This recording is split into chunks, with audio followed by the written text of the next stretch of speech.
Lexus presents tennis on Sky Sports. Hello, welcome to The Hit from New York. I'm not sure I quite know what day it is anymore, but I do know that we are at the semi-final stage and we have the fascinating encounter, which is Carlos Alcaraz against Novak Djokovic. Marion, this is brilliant, partly because I assume there might be a bit of mind games involved in this, do you think? Well, as Novak said himself, he's going to try to disrupt the plan, and everyone has been saying when we saw the draw coming out as Sinner and again Alcaraz should face in the final of another Grand Slam after Roland Garros and Wimbledon. But when you look at the head-to-head between Djokovic and Alcaraz, actually Djokovic who is leading, and the 3 times they play on the hard court and taking aside the Wimbledon final in the clay are purely on hard court.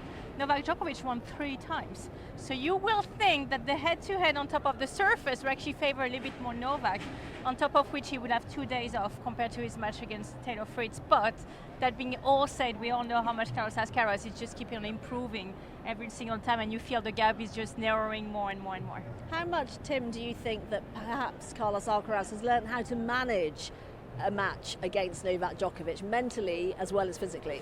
Yeah, I think he's maturing all the time, and the one area that perhaps he struggled with is shot selection because he's got so many shots in his repertoire. But when you reflect on his form in the last weeks and months, he's been playing brilliant tennis.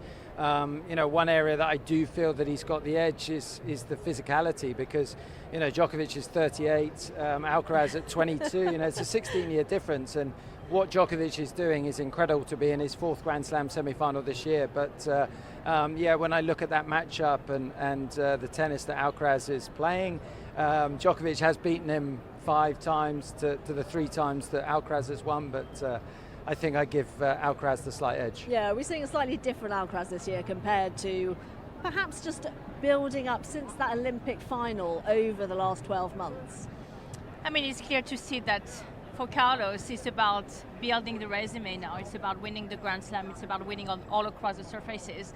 But that being said, I just feel for Djokovic to still be able to play 4 semi-final for Grand Slam at 38 years old. He has done that now for the 7th year. He has actually played 80 Grand Slam. He has made the semi-final or better on 53 occasions. I mean, the numbers are just absolutely incredible. And that's all the semi-final we wanted to have. We're going to have 2 of the best players on the hard court going toe-to-toe. And I feel, for once, Novak not being sort of injured going into that match. So it will be physical, absolutely, on the day. But you don't feel like Novak is carrying a sort of niggling injury that will be putting him on the side like it was against Zverev in the semi-final of the Australian Open. So it's going to be pure tennis. And who would be the winner would be absolutely fascinating. Pure tennis, that's exactly what we want when it comes to the semi-finals at the US Open. Now we're going in a very different direction next. Tim, if you were the commissioner of tennis, that's the first part. I'm ready for that. I can deal with that. What would you do with lets in tennis? Would you get rid of them? I would get rid of them. Every other shot that you can hit during your match can hit the top of the net. So, there's been a bit of debate around the net court device and the umpire calling it. So I would happily get rid of that. Okay, because I think in some of the formats that we're seeing now, they have gone, and the deuce has gone in other formats. Is that something that you'd be keen to disappear? No. The scoring system certainly in tennis and the Grand Slams is brilliant. It's one of the strongest points of how quickly things can turn around. So definitely would be keeping the deuce scoring system. Marion, what are your thoughts on lets and deuces? Absolutely get rid of the lets, but I just would love to see the reaction of a player.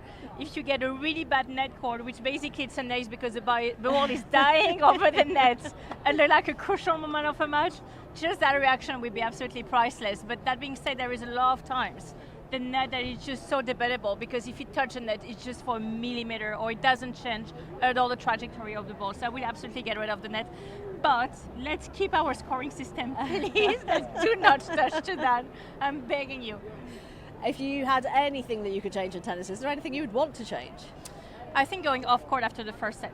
I think you don't need to go off court after the first set. You don't need a toilet break. And the sort of whole psychological game, when you want to go off court, sort of reset, you can reset on the bench. You can reset during the 2 minutes when you're in the changeover. You don't have to upset completely the rhythm of your opponent by going off court for sometimes 8-10 minutes, especially if you play. Would you potentially have a as a woman, you might need to go off court after the first set. I mean, it all depends on the length of the first set, Yeah. but let's face it, normally after 45 minutes, you don't really absolutely urgently need a bathroom break. On 99% of occasion, you can always come up with 1%, but especially on the outside court, sometimes to reach actually the place to get changed, it takes a good 10, 12 minutes. On the big court, the short courts, we're lucky to have everything close by, but the outside court, I think sometimes a bit too much. Big change you'd want to make, Tim, in tennis?